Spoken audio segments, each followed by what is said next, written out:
एकदम शानदार, लाजवाब, जबरदस्त, बेहतर, जिंदाबाद। और सभी की तैयारी बहुत अच्छी, बहुत शानदार, बहुत बढ़िया वाली चली हुई है। बाकी आप सब बताएं अपनी तैयारी के बारे में, कैसी चल रही है तैयारी, कैसी चल रही है आप सभी की पढ़ाई। और उम्मीद है आप सारे विषयों को बिल्कुल बढ़िया तरह से कंप्लीट करने के बाद में एक बेहतर रिवीजन करते होंगे। अच्छा दोस्तों, एक बात यहाँ और कहना बहुत ज़रूरी है, क्योंकि मैंने देखा आज क्लास में देखा था मैंने कल की में कि एक बच्चा था बड़ा घबराया हुआ, पूछता है कि क्या मेरा सिलेक्शन हो जाएगा। और मेरे हिसाब से ऐसा सवाल सभी के मन में उठता ही होगा कि क्या मेरा सिलेक्शन हो जाएगा। ये मतलब एक जायज़ सवाल है जब हम लोग तैयारी कर रहे होते हैं। देखिए, बड़ा सिंपल सा इसका एक जवाब है कि एक निश्चित मात्रा में किसी भी परीक्षा में सफलता पाने के लिए मेहनत की आवश्यकता होती है। अगर आप उस स्तर तक की मेहनत कर रहे हैं, फिर जरूर 101% गेंद आपके पाले में होगी, और कोई ऐसा नहीं कि जो आपको रोक सके सिलेक्शन लेने से। और खैर, इस बात में कोई दो राय है ही नहीं। आप सभी लोग बहुत मेहनत कर रहे हैं, ईमानदारी के साथ अपनी पढ़ाई कर रहे हैं, तो ज़रूर हम लोग सफल होकर लौटेंगे और हम मिलकर सफल होंगे। बिल्कुल इस बारे में परेशान नहीं होने की ज़रूरत है। मैंने सोचा कि यार, ये मतलब बड़ा कॉमन सवाल है। खैर, जब मैं भी तैयारी करता था मेरे भी मन में आता था, उस बच्चे के मन में आया तो सभी के मन में आता ही होगा। मैंने सोचा क्यों ना मैं आप सभी के साथ में साझा करूं। बिल्कुल भी इस बात को लेकर कभी भी चिंता मत किया करो कि सिलेक्शन होगा या नहीं होगा। आप सब बस अपनी मेहनत करते जाइए, ईमानदारी के साथ आगे बढ़ते जाइए, आप जरूर एक दिन सफल होकर लौटेंगे। चलिए भैया, मैं एकदम बहुत अच्छा हूँ नौशाद भाई। आशा है आप सभी भी बहुत अच्छे होंगे, एकदम शानदार, बेहतर, जिंदाबाद होंगे। तो बताइए जी, कल की क्लास का रिवीजन कर लिया है सब कुछ? कल हम लोगों ने क्या क्या सीखा था, आपको याद हो तो? कल हम लोगों ने सीखा था कि गुरुत्वाकर्षण क्या होता है, ग्रेविटेशन क्या होता है। उसके अलावा हम लोगों ने देखा था कि इसका सूत्र क्या होता है, और स्मॉल जी की जो स्मॉल जी क्या होता है, गुरुत्वीय त्वरण, और उसका सूत्र क्या होता है। बस हमने यहाँ तक की कहानी सीखी थी। उसके बाद आगे जो आज हम चलेंगे वो चलेंगे कि जी की वैल्यू कहाँ कहाँ चेंज होती है। तो कल तक हमने जो सीखा था एक बार फटाफट थम्स अप करिए जी। ठीक है, बहुत बढ़िया, अच्छी तरीके से वो सारी चीज़ें मैंने याद कर ली हैं जो आपने कल बताई, और अब हम तैयार हैं आगे बढ़ने को।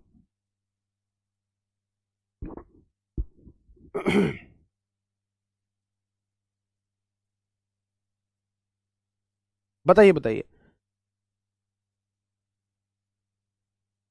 शिवम बाबू, उसके हिसाब से सब्जेक्ट पढ़ते रहिए, जो उसका लेवल है बिल्कुल हो जाएगी, निश्चित तौर पर तैयारी हो जाएगी।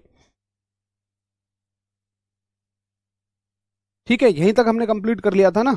चलिए, अब देखो, लास्ट जो हमने छोड़ा था वो ये छोड़ा था कि जो स्मॉल जी की वैल्यू होती है ये होती है जी एम बटे आर का स्क्वायर। जो स्मॉल जी की वैल्यू है वो है जी एम बटे आर का स्क्वायर। ठीक है, अब आप एक बात देखिए कि एम क्या था। अच्छा बताओ, एम क्या था इसमें, फटाफट से बताओ तो मैं जानूं कि हाँ आप सभी अच्छा रिवीजन करके आए हैं। और आर मैं आपको बता दूंगा, चलो एम आप बता दो, आर मैं बता दूंगा। वैसे तो ये त्रिज्या जो है, रेडियस जो है, या केंद्र से उस जगह की दूरी को हम आर कहा करते थे। बाकी एम आप लोग बताइए, देखें तुम लोग रिवीजन करके आए हैं या नहीं। Plastic sheet? भाई मैं समझ नहीं पा रहा हूँ। अच्छा, ओके ओके, प्रैक्टिस के लिए। हाँ भाई वाह, बहुत बढ़िया। तो ये मास हुआ करता था, द्रव्यमान हुआ करता था, और किसका द्रव्यमान हुआ करता था? अबे तुम तो सारे के सारे अब अंग्रेज हो रहे हुए हैं, हिंदी वाले भी मास कह रहे हैं, वाह भाई वाह। तो ये मास हुआ करता था, और मास किसका होता था? इस ग्रह का, इस स्फेयर का। तो ये हो गया इसका मास। अब देखिए, क्या ऐसा है कि ये जो केंद्र से दूरी है, आप इसको त्रिज्या मत कहिए। देखो, त्रिज्या होती है गोले की। क्यों? क्योंकि वो केंद्र से कहीं भी आप चले जाओ हर जगह समान होती है। देखिए ध्यान से सुनना कि ये अगर एक गोला है और आप इसके परिधि पर केंद्र से कहीं भी देखेंगे तो ये दूरी बराबर है, ये दूरी हर जगह आप देखो बराबर है। तो इसको आप त्रिज्या कह सकते हो, लेकिन इसको त्रिज्या आप नहीं कहेंगे, क्योंकि यहाँ ये मान लो कम है, अब देखो थोड़ी सी ज़्यादा हुई, अब देखो थोड़ी सी और ज़्यादा हुई, और यहाँ देखो ये सबसे ज़्यादा हो गई। तो इसको आप कहोगे केंद्र से दूरी। तो अगर आप यहीं देखें, अगर आप यहीं देखें, यहीं पर मान लो एक वस्तु रखें, या यहाँ पर रखें, यहाँ पर रखें, यहाँ पर रखें, तो हर एक वस्तु की केंद्र से अलग अलग दूरी है, सेंटर से डिफरेंट डिफरेंट डिस्टेंस है। अगर दूरी बदलेगी, भाई चूंकि जी का मान आर पर निर्भर करता है। अगर ये बदलेगी तो निश्चित तौर पर ये बदलेगी, 101% बदलेगी, पहली चीज। दूसरी चीज, अगर मान लो मैं तुमसे कह दूं कि जी मैं तो पृथ्वी को छोड़ के ना और चंद्रमा पे जा रहा हूं, और चंद्रमा पृथ्वी से हल्का है, तो अगर द्रव्यमान बदलेगा, ये बदलेगा तो डेफिनेटली ये बदलेगी। हाँ, ये तो कभी भी नहीं बदलता। तो जी का मान बहुत सारे तरीके से बदल सकता है। आप हमेशा जानना चाहते हैं बड़े जी में और छोटे जी में एक अंतर बताइए, तो एक प्रमुख अंतर दोनों के बीच में है कि बड़े जी का मान तो कभी नहीं बदलता, लेकिन छोटे जी का मान बहुत सारे तरीकों से बदलता है। तो आज की पूरी क्लास में हम यही देखेंगे कि छोटे जी के मान में किस किस तरीके से परिवर्तन हो सकते हैं, कैसे कैसे चेंजेस हो सकते हैं। एक बार दिल बना के मारो, दिल फेंक के मारो, अगर समझ में आ गई हो मेरी बात कि आज हम क्या पढ़ने वाले हैं, तो हम पढ़ने वाले हैं कि छोटे जी के मान में किस किस तरीके से परिवर्तन होते हैं। तो लिखेंगे आप सभी लोग, हेडिंग डालेंगे जी के मान में परिवर्तन। जी के मान में परिवर्तन यानी कि changes in the value of small g. आइए जरा देखा जाए एक बार किस तरीके से स्मॉल जी के मान में परिवर्तन होते हैं। देखिए, सबसे पहला परिवर्तन, परिवर्तन नंबर 1, अभी हमने क्या देखा कि पृथ्वी पर ही केंद्र से दूरी बदलने के साथ साथ जी का मान बदलता है। यानी कि अगर मान लीजिए आप किसी भी पॉइंट की दूरी देखेंगे तो वो अलग अलग है केंद्र से, यहाँ की अलग है, यहाँ की अलग है, यहाँ की अलग है, यहाँ की अलग है। अच्छा, रियली में पता है हम कैसे बात कर रहे हैं? रियली में हम ऐसे बात कर रहे हैं, ये पृथ्वी है। अच्छा जी, इतना तो सबको पता है मालिक कि आप इसकी सतह पर रहते हो। ये सारे देश हैं, महासागर हैं, ये सारे की सारी जगह, और आप कहीं भी रहते होंगे यहाँ। अब अगर आप यहाँ से यहाँ जाएं या नीचे की तरफ आए तो हर जगह, हर देश में, हर बिंदु पर जी का मान अलग है। क्या मेरे लिए संभव है कि मैं हर जगह जी का मान याद रख पाऊं? ये नहीं, ये तो बहुत सारे हो जाएंगे। तो एग्जामिनर भी ऐसा नहीं कहता। एग्जामिनर भी एक बात कहता है, वो चाहता है कि भाई तुम बस यहाँ याद रख लो पृथ्वी पर, और बीचों बीच में याद रख लो, बिल्कुल बीचों बीच में। तो ऐसा तो नहीं है कि हम यहाँ भी याद रख लें, यहाँ भी, यहाँ भी, हम केवल यहाँ याद रख लेते हैं और यहाँ याद रख लेते हैं। तो अगर आप मान निकालो, वैल्यू कैलकुलेट करो, कौन से फॉर्मूले से? इस वाले फॉर्मूले से ही कर सकते हैं। वो हम नहीं करेंगे कि वैल्यू वैल्यू रख के पूरा बताएं कहाँ से आया कैसे आया। अगर पूरे मान रख के हम वैल्यू कैलकुलेट करें तो यहाँ पर इनको क्या बोलते हैं? इनको बोलते हैं ध्रुव, इसको भी और इसको भी, ऊपर भी और नीचे भी, इन्हें क्या बोलेंगे हम? पोल्स बोलते हैं, ध्रुव बोलते हैं। तो लिख लेते हैं, इनको क्या बोल दिया हमने? ध्रुव बोल दिया, पोल्स बोल दिया। तो पोल्स पर जो जी की वैल्यू होती है, एक सेकंड, हाँ, पोल्स पर जो जी की वैल्यू होती है भैया जी, ये होती है जी बराबर 10 मीटर प्रति सेकंड स्क्वायर। पोल्स पर जी का मान होता है 10 मीटर प्रति सेकंड का स्क्वायर। ठीक है। अच्छा जी, अब आपसे और कहाँ पूछेगा? आपसे पूछेगा यहाँ बीचों बीच में बता दो भाई, पृथ्वी के हर जगह बीचों बीच में, और यहाँ पर सेम रहती है, मतलब जितनी वैल्यू यहाँ होगी, अगर हम बिल्कुल बीचों बीच की बात कर रहे हैं, आपको एक रेखा नजर आ रही होगी, ये बिल्कुल बीचों बीच से जा रही है, तो इस रेखा पर हर जगह वैल्यू क्या होती है? सेम होती है, हर जगह मान क्या होता है? समान। और इस रेखा को हम या तो भूमध्य रेखा बोलते हैं, विषुवत रेखा बोलते हैं, सॉरी इंग्लिश में बोलते हैं इक्वेटर। तो इस लाइन को या तो हम बोलेंगे भूमध्य रेखा या बोलेंगे विषुवत रेखा, और इसका दूसरा नाम हो जाएगा इक्वेटर। ठीक, तो ये हो जाएगी जी इक्वेटर। इक्वेटर यानी कि या तो भूमध्य रेखा कह दीजिए, या आप इसे विषुवत रेखा भी कह सकते हैं। तो पूरी विषुवत रेखा पर अगर आप वैल्यू देखें, मतलब ये तो पूरी हो जाएगी ना पीछे तक घूम के आके, तो कहीं भी इस पे जो वैल्यू होती है वो होती है जी की वैल्यू 9.81 मीटर पर सेकंड स्क्वायर। इसको लगभग में हम 9.8 भी कह देते हैं। वैसे तो ये 9.8 एक होती है, बट लगभग में हम इसको क्या कह देते हैं? 9.8 मीटर पर सेकंड स्क्वायर कह देते हैं। अब देखिए सवाल कैसे बनेंगे। सवाल सीधा बनेगा, पूछेगा कि बताइए जी का मान ध्रुवों पर कितना होता है? तो जी 10 होता है। जी का मान 10 कहाँ होता है? जी ध्रुवों पर होता है। जी का मान 9.8 कहाँ होता है? इक्वेटर पर। जी का मान इक्वेटर विषुवत रेखा पर कितना होता है जी? 9.8 होता है। 4 सवाल बन गए। आगे चलते हैं, पांचवा पॉइंट। पांचवें पॉइंट में आपसे कहेगा कि अगर कोई व्यक्ति ध्रुवों से विषुवत रेखा की ओर जाता है तो जी के मान में क्या परिवर्तन होता है? आप ही बता दीजिए क्या परिवर्तन होता है। अगर एक व्यक्ति ध्रुवों से विषुवत रेखा की ओर जाता है तो जी के मान में परिवर्तन, यानी कि वो पूछना चाहता है कि जी का मान घटता है या बढ़ता है। फटाफट से बताइए, जी का मान घटता है या बढ़ता है, बताइए। तो जी के मान में चेंज होंगे। मैं तब तक यहां लिख देता हूं कि ध्रुवों पर जो जी का मान है, ध्रुवों पर यानी कि ऑन पोल्स, जी की वैल्यू होती है 10 मीटर पर सेकंड स्क्वायर।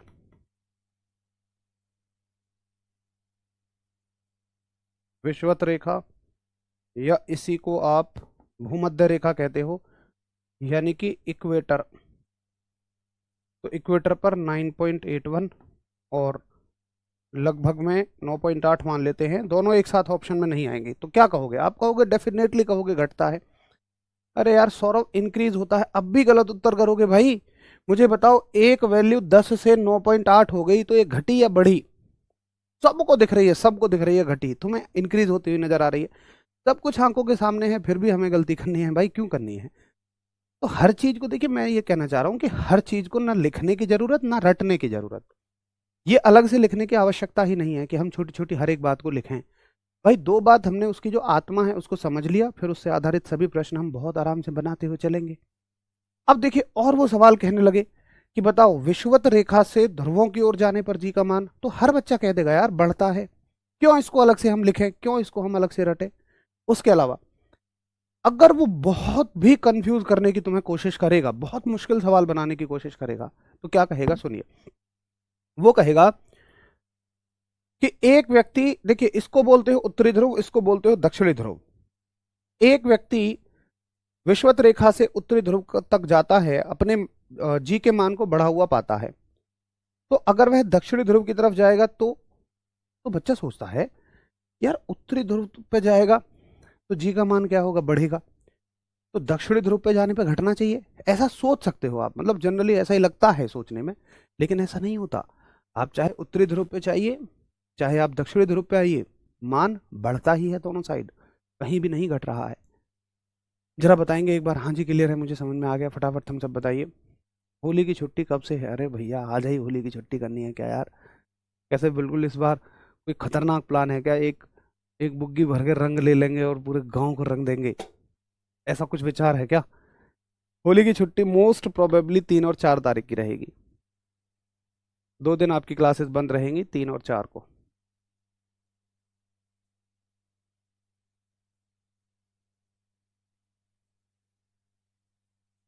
सभी के कमेंट मेरे पास आते हैं, आप बिल्कुल निश्चिंत रहिए, सभी के कमेंट आते हैं।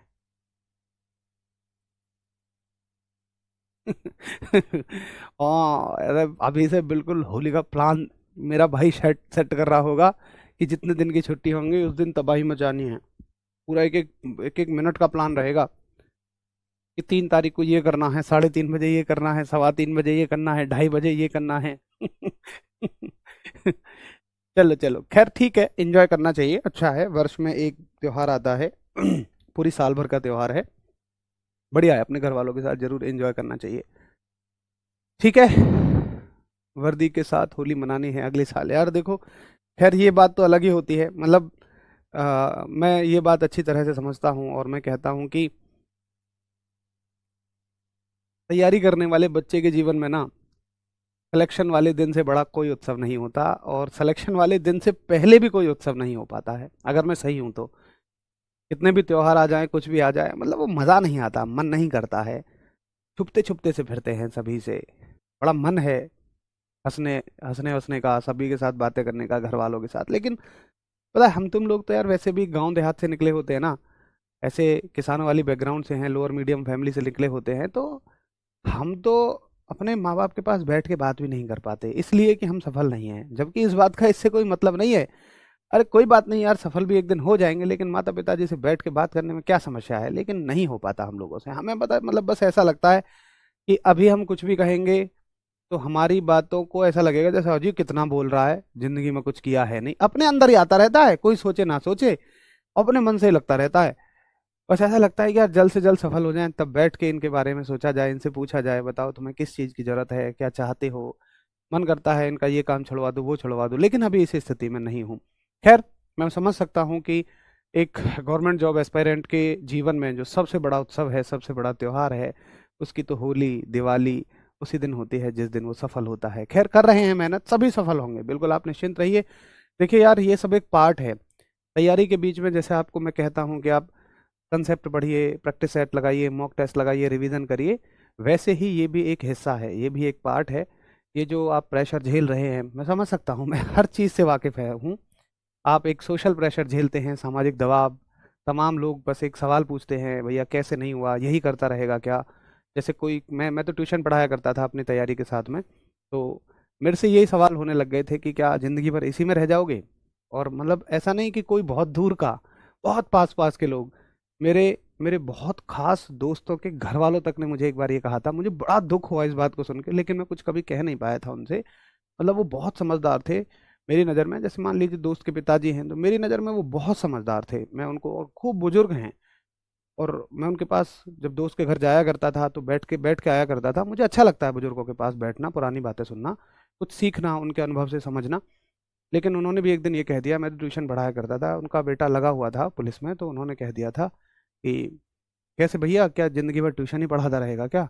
इस तरीके की, मतलब दिल के पार निकल जाती हैं यार ये बातें। बट कर भी क्या सकता है बेचारा, एक तैयारी करने वाला लड़का तो किसी को जवाब भी नहीं दे सकता। उसको पता है कि पता चला यार, अगर नहीं सिलेक्शन हुआ इस वाली भर्ती में तो और टोंट मिलेंगे और ताने मिलेंगे। खैर कोई बात नहीं, झेलते रहिए, सुनते रहिए, सारी बातों को समझते रहिए, लोगों को ऑब्जर्व करते रहिए।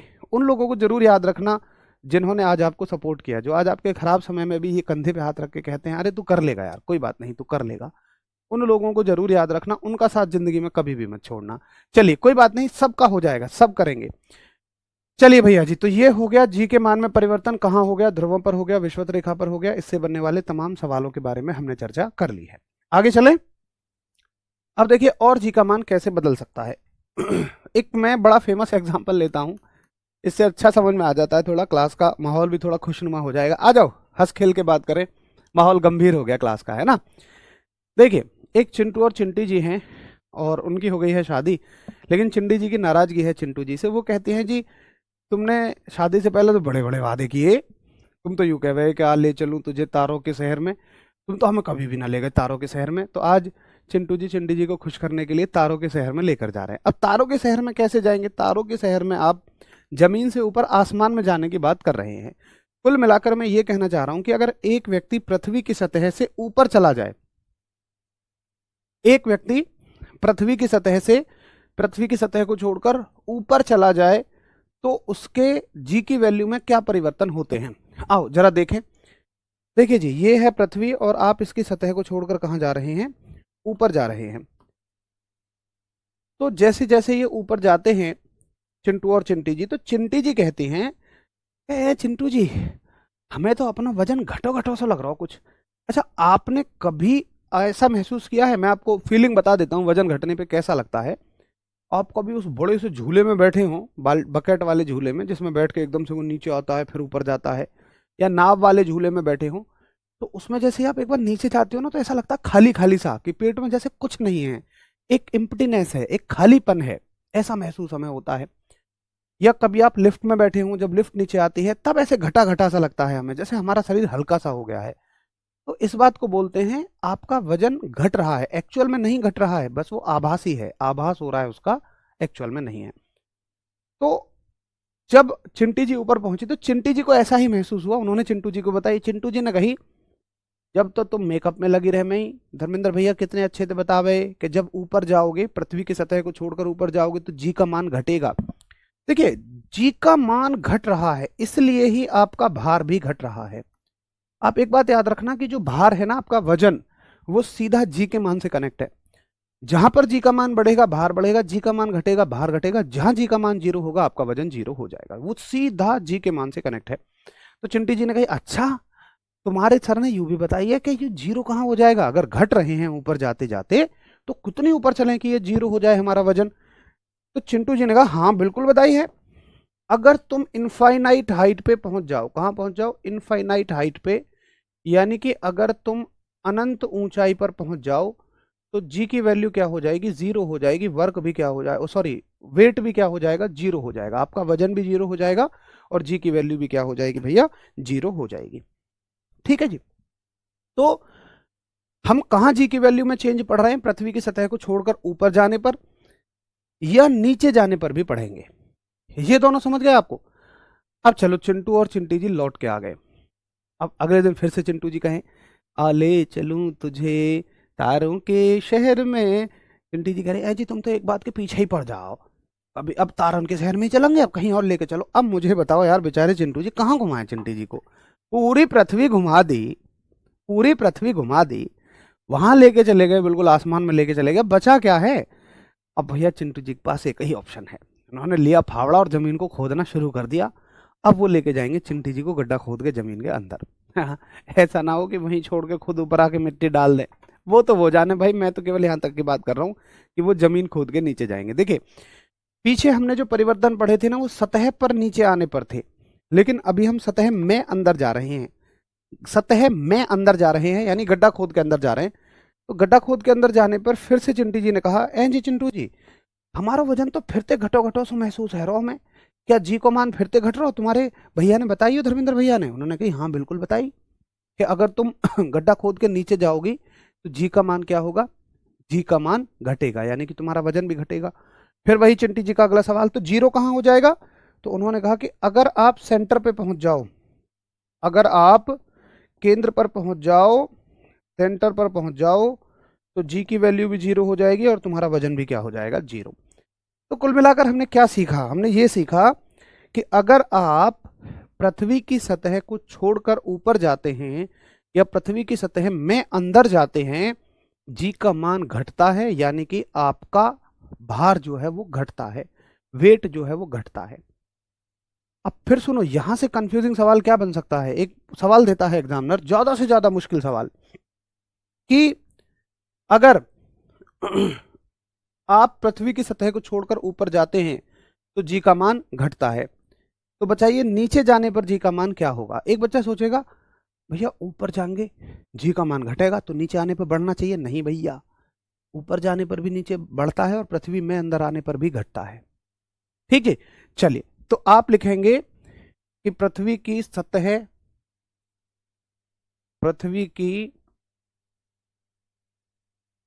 से ऊपर जाने या नीचे जाने पर जी के मान में परिवर्तन, यानी कि changes in the value of g. पृथ्वी की सतह से ऊपर जाने पर या नीचे जाने पर जी के मान में चेंजेस। इंग्लिश वाले मान की जगह वैल्यू लिख सकते हैं, जी की वैल्यू में चेंजेस। तो देखिए क्या क्या चेंजेस होते हैं, बस हमें दो ही जगह देखना है। अगर हम ऊपर जा रहे हैं, इसमें पहला पॉइंट बना लो, ऊंड पर जाने पर, यानी कि ऑन गोइंग अबव, ऊपर जाने पर जी का मान क्या होता है? बढ़ता है, यानी कि इंक्रीजेज। अच्छा, अनंत ऊंचाई पर, उल्टा लिख दिया ना मैंने ऊपर, ये घटता है ना, जी का मान घटता है।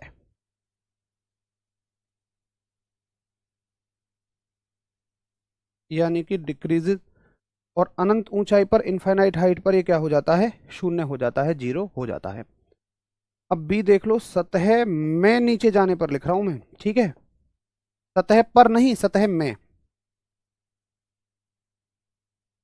सतह में नीचे जाने पर। तो सतह में नीचे जाने पर भी क्या होता है? ये घटता ही है। और अगर आप केंद्र पे चले जाएं, केंद्र पर, एट सेंटर, केंद्र पर जी का मान क्या हो जाता है? शून्य हो जाता है, जी का मान जीरो हो जाता है। और ये साथ के साथ याद रखिए कि जो जैसा फर्क तुम्हारे जी की वैल्यू में चलता है वैसा ही वेट के साथ चलता है। करिए एक बार फटाफट थम्स अप जी भैया, यहां तक की तो पूरी कहानी हमें क्लियर है।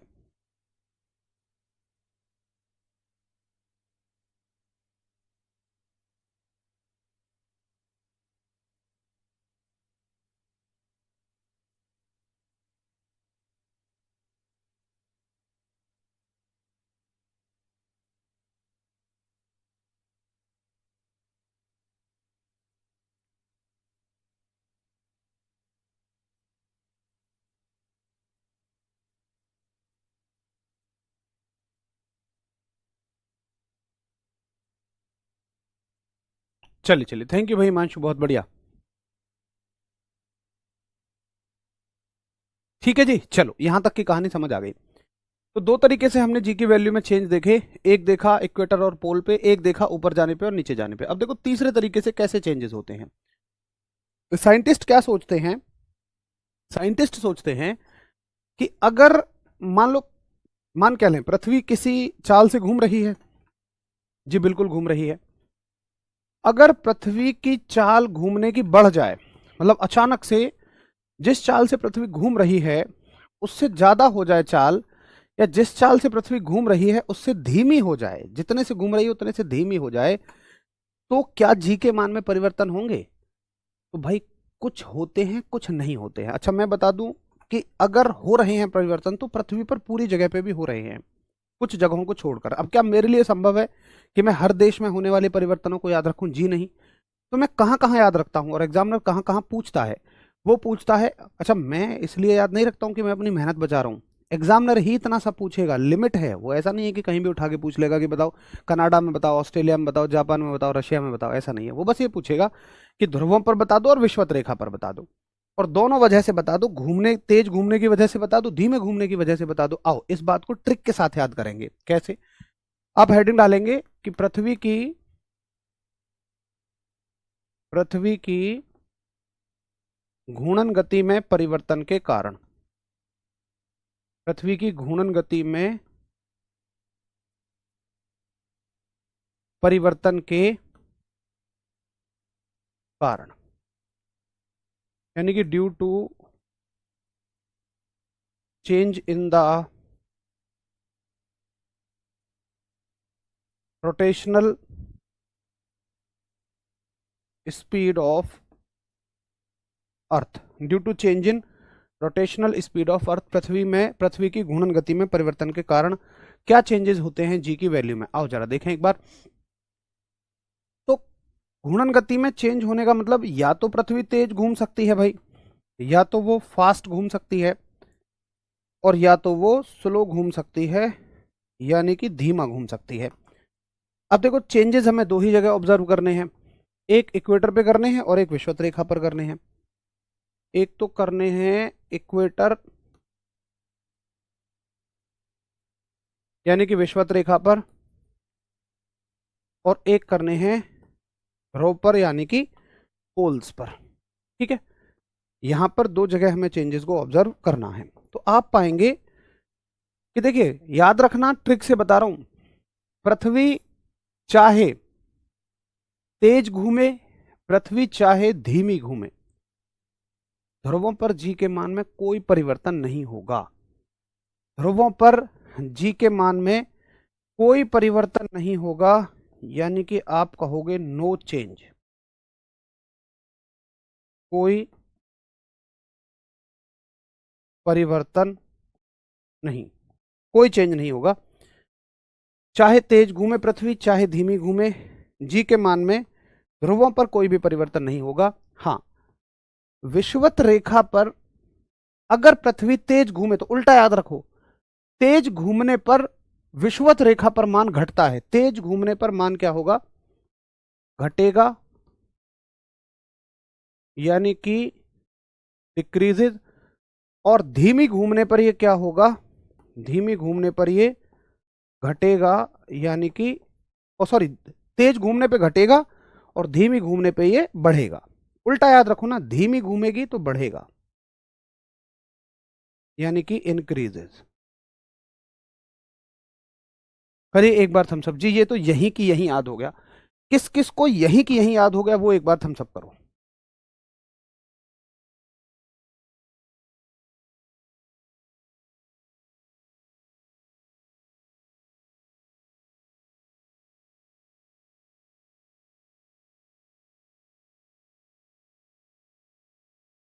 चलो थैंक यू भाई, thank you Akhilesh Babu, thank you, बहुत अच्छा समझ आ रहा है आपको, थैंक यू।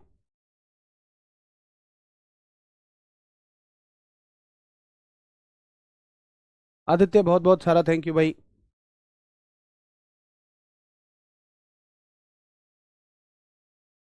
ओके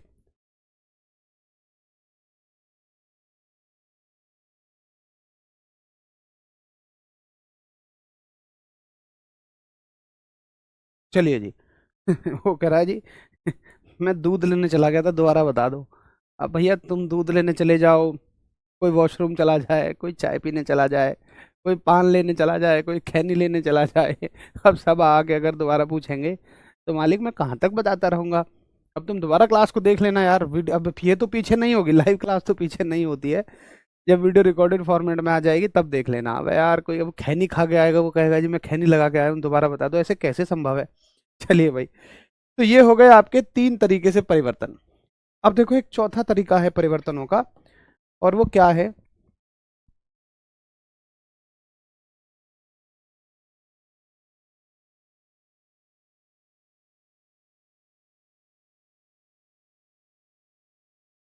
चलो भाई ठीक है। तो देखिए ये जो सारे चेंजेस हैं ये हमने पृथ्वी पर ही देख लिए और सभी तरीके से देख लिए। भाई पृथ्वी की सतह पर इधर उधर होकर देख लिए, ऊपर नीचे जाकर देख लिए, तेज और धीमे घूमने की वजह से देख लिए। अब एक बच्चा क्या कहता है जी, एक बात बताओ, ये तो चलो तुमने पृथ्वी पे सारे बता दिए, अगर मैं पृथ्वी को छोड़ के किसी दूसरे ग्रह पर चला जाऊं, अब ग्रह तो बहुत सारे हैं, अब एग्जामिनर ऐसा नहीं है कि हर ग्रह पे भेज के तुम्हें सवाल बनाएगा, वो बस चंद्रमा के लिए सवाल बनाता है। तो वो बच्चा कह रहा है जी मैं पृथ्वी से चंद्रमा पे जा रहा हूं, अब बताओ जी के मान में क्या परिवर्तन होंगे। तो मैं कह रहा हूं अगला परिवर्तन जो हम देखेंगे, तो आप लिखोगे कि चंद्रमा पर जाने पर जी के मान में परिवर्तन, जी के मान में परिवर्तन, यानी कि चेंजेस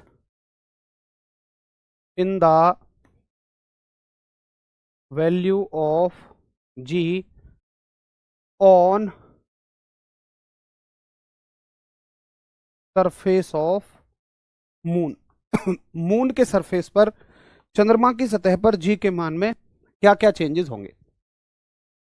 तो मालिक आप देखो, मान लो हो अभी पृथ्वी पर, कहां पर हैं आप, पृथ्वी पर, और मान लो आप यहां हो, या कोई वस्तु है जो कि यहां है, और ये वस्तु महसूस करती है जी का मान, मान लो जी करती है, और हम इसे उठा के ले गए चंद्रमा पे। ये है हमारे चंदा मामा दूर के।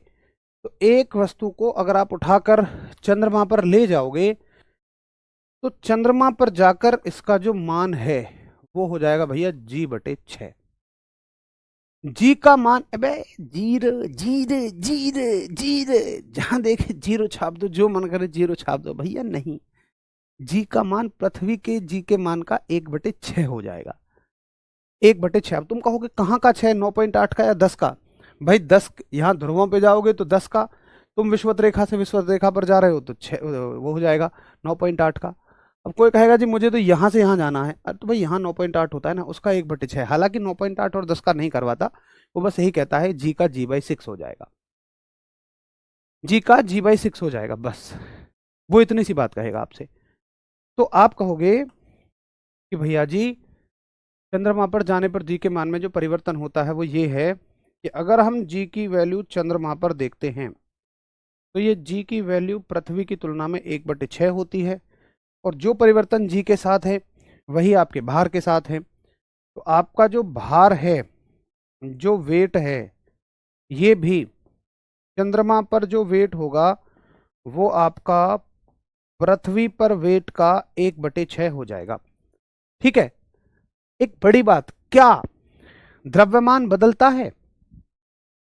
क्या द्रव्यमान बदलेगा? देखिए पहली बात तो आपको ये फर्क नहीं समझ में आता होगा कि द्रव्यमान और भार में क्या फर्क है। तो चलो पहले एक काम करते हैं, द्रव्यमान और भार में फर्क समझ लेते हैं, और फिर आप मुझे बता देना कि अगर भार बदल रहा है तो क्या द्रव्यमान बदलेगा। अच्छा, भार के लिए तो दिमाग नहीं लगाना, अगर जी बदल रहा है, जैसे बदल रहा है वैसे ही भार बदलेगा। क्यों बदलेगा वो भी अभी आपको समझ आ जाएगा। देखिए, इसको यहीं होल्ड करते हैं द्रव्यमान वाले पॉइंट को, और अगले पेज पर मैं आपको बताता हूं कि क्या फर्क होता है द्रव्यमान में और भार में। तो लिखेंगे आप एक तरफ द्रव्यमान यानी कि मास, और एक तरफ लिख लेते हैं भार।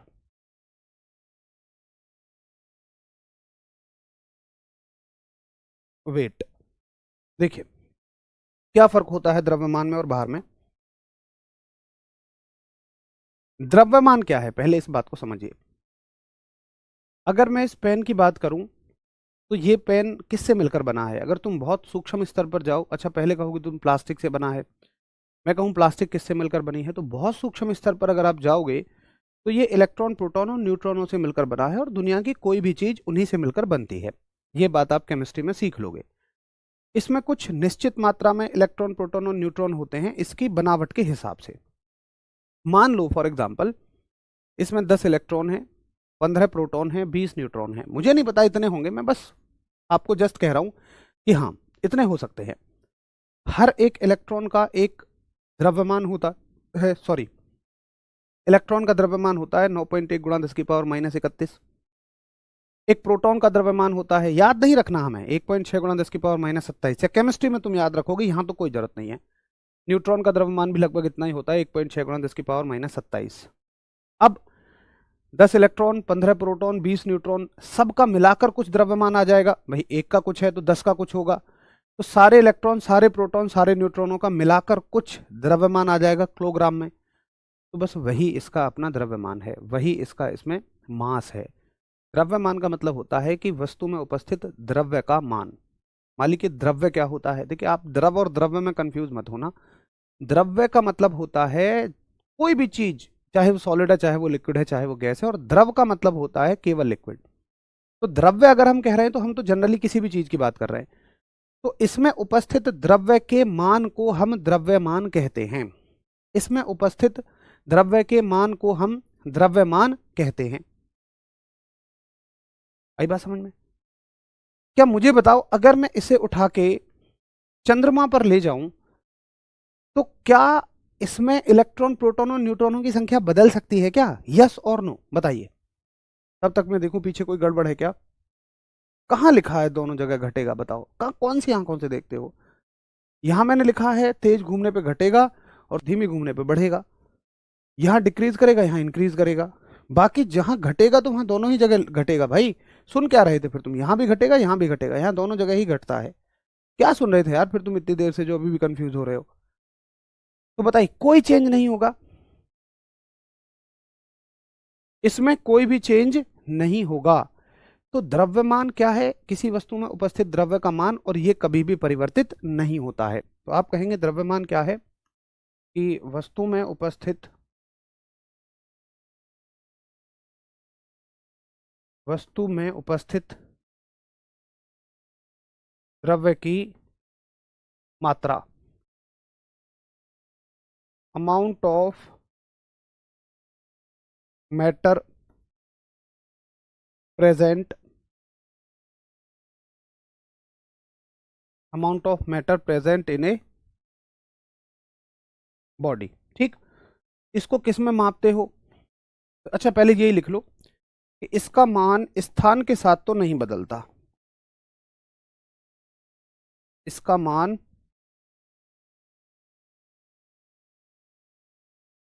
स्थान बदलने पर नहीं बदलता। With place, with place it's value does not changes. स्थान बदलने पर इसका मान नहीं बदलता। इसका मात्रक क्या होगा, इसका मात्रक होगा किलोग्राम। किलोग्राम है भैया जी इसका मात्रक, ठीक है। इसको केजी से भी दिखाते हैं। और मजे की बात है, जब इसका मान जगहों के साथ बदल ही नहीं रहा तो ये दिशा पर निर्भर ही नहीं करता है, और जब दिशा पर निर्भर नहीं करता है तो ये कैसी राशि हुई, ये एक अदिश राशि हुई, ये एक स्केलर क्वांटिटी हुई। ठीक, अब चलो आ जाते हैं भार पर, कि भार क्या बवाल है। देखिए भैया सुनो, अब बात ऐसी है, भार के बारे में सुनिए। मुझे बताओ कि क्या गुरुत्वीय त्वरण क्या है। अब तक तो आपको फील आने लग गया होगा। तो मैं अगर सही हूं तो गुरुत्वीय त्वरण क्या होता है कि वो ग्रह किसी वस्तु को कितनी ताकत से खींच रहा है, बस ये उस ग्रह का गुरुत्वीय त्वरण है। गुरुत्वीय त्वरण ही वस्तु को नीचे खींचता है। और ऐसा नहीं है कि अगर पृथ्वी मान लो 10 मीटर पर सेकंड से खींच रही है तो चंद्रमा भी 10 मीटर पर सेकंड से खींचेगा इसको। चंद्रमा हल्का है, उसका गुरुत्वीय त्वरण कमजोर है, वो कम खींचेगा। तो किसी भी ग्रह के द्वारा लगाया गया खिंचाव ही गुरुत्वीय त्वरण होता है, और यह खिंचाव ही हर जगह सेम नहीं होता, ये अलग अलग ग्रहों पर अलग अलग होगा। इसी चीज को बस हम भार कहते हैं, वेट कहते हैं, कि गुरुत्वीय त्वरण के कारण जो खिंचाव महसूस हो रहा है, इसी चीज को हम क्या कहते हैं, उस वस्तु का वेट कहते हैं, वजन कहते हैं। और ये एक तरह का बल है। वजन जो है एक तरह का फोर्स है, बल है, जो ग्रह लगा रहा है वस्तु को नीचे खींचने में। आई बात समझ में। भार क्या होता है? भार क्या होता है कि गुरुत्वीय त्वरण के कारण, गुरुत्वीय त्वरण के कारण उत्पन्न हुआ खिंचाव, या इसको हम बल भी कह सकते हैं, यानी कि ऐसे कर सकते हो, फोर्स, बेसिकली बस फोर्स ड्यू टू ग्रेविटी। और अगर ये बल है, देखो इसका सूत्र क्या होता है, भार को हम W से दिखाते हैं, तो W बराबर होता है उस वस्तु का द्रव्यमान और उसमें G की गुणा कर दो। वस्तु के द्रव्यमान में G की गुणा कर दीजिए, ये बन जाएगा भार। तो इसका मात्रक क्या होगा? अगर ये एक तरह का बल है तो इसकी यूनिट क्या होनी चाहिए? न्यूटन होनी चाहिए। ठीक है। और भार, वजन, बल हमेशा एक सदिश राशि होगा। अब क्या ये कहने की बात है कि इसका मान स्थान बदलने पे बदलेगा? भैया इसका मान जी पर डिपेंड करता है। जी का मान तो घटता भी है, बढ़ता भी है, जीरो भी होता है। तो जब जी का मान बढ़ेगा ये बढ़ेगा, जी का मान घटेगा ये घटेगा, जब जी का मान जीरो होगा तो ये भी जीरो होगा। बोलो क्लियर? तो आप कहेंगे कि इसका मान बदलता है, इसका मान जी के साथ बदलता है। जैसे जैसे जी का मान बदलेगा वैसे वैसे ही इसका मान भी बदलेगा। तो क्लियर हो गया होगा कि द्रव्यमान कभी भी नहीं बदलेगा, यानी कि अगर द्रव्यमान मास जितना चंद्रमा पर रहेगा उतना ही द्रव्यमान कहाँ रहेगा? पृथ्वी पर भी रहेगा। वही द्रव्यमान कहाँ होगा? पृथ्वी पर। तो सवाल ऐसे भी आता है कि एक वस्तु को चंद्रमा से पृथ्वी पर ले जा रहे हैं या पृथ्वी से चंद्रमा पर ले जा रहे हैं, तो जी का मान ए ऑप्शन होगा 1/6। बच्चा गलत कराएगा। नहीं भैया, द्रव्यमान कभी भी नहीं बदलता है। मतलब कभी नहीं का मतलब जगह बदलने के साथ। अब तुम कहने लगो जी मैंने तो इस पेन को आधा काट दिया, तब तो बदलेगा ही द्रव्यमान। मैं कहता हूं जगह बदलने के साथ, मतलब जी के बदलने के साथ द्रव्यमान नहीं बदलता है। तो उम्मीद है आपको मेरी बात बड़े अच्छे से समझ में आ गई होगी। ये सारे तरीके से हमने जी के मान में चेंजेस देख लिए। एक बहुत बड़ा डाउट आपका द्रव्यमान और भार में क्या अंतर होता है उसको कवर कर लिया। आज की क्लास को यहीं तक रखेंगे। अब हम इस क्लास को कल आगे बढ़ाएंगे, और कल थोड़ा सा हम ग्रह उपग्रहों के बारे में बात करेंगे, प्लैनेट्स वगैरह के बारे में बात करेंगे। मोस्ट प्रोबेबली कल ये चैप्टर आपका खत्म हो जाएगा, जिसका नाम है गुरुत्वाकर्षण। एक बहुत शानदार चैप्टर। आप देख रहे होंगे, अगर मान लो आपने आज तक जितना भी पढ़ा होगा वो सब इसमें शामिल हो गया, और उससे कहीं ज़्यादा चीज़ें हैं जो आपने आज पढ़ी हैं, सीखी हैं। मतलब आप ये सोचते हो कि यार वो क्वेश्चन इंपॉर्टेंट था, 2-4 क्वेश्चन आप पढ़ लेते थे कि न कहाँ 9.8 कहाँ 10, और यही आपको बहुत बार मिल गए होंगे। तो हमने तो और बहुत गहरी चीज़ें देखी हैं जिन्हें आप शायद छोड़ के आए हों। मैं ये कहना चाह रहा हूँ, अगर एग्जामिनर को हो कि यहाँ से एक सवाल बनाना है ना, तो एग्जामिनर खुद कंफ्यूज हो जाएगा कि मैं कौन सा सवाल दूं, क्योंकि सारे ही इंपॉर्टेंट है।